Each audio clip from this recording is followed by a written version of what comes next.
Handa na ang 83 mobile primary care facilities na makakarating sa lahat ng probinsya para magbigay ng libreng serbisyo medikal.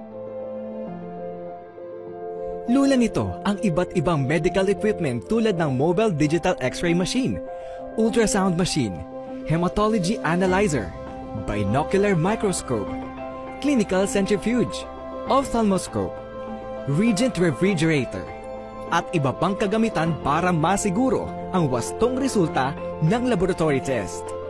Sa katunayan, sinimulan ng ipamahagi sa mga lokal na pamahalaan ang mobile primary care facilities tulad ng naganap na seremonya sa Kapitolyo ng Pampanga. Dinaluhan ito ng mga lokal na opisyales mula sa mga karatig na probinsya kung saan tinanggap nila ang mobile clinics. Bukod sa pamamahagi ng pasilidad, sinisiguro ng pamahalaan na handa rin ang local health officials sa pagpapatakbo ng medical equipment nito. Sa lalawigan pa rin ng Pampanga, sumailalim ng regional training and orientation ang provincial health officers para sanayin sila sa operasyon ng mobile primary care facility.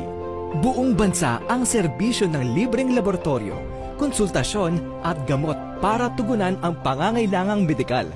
Yan ang bagong Pilipinas.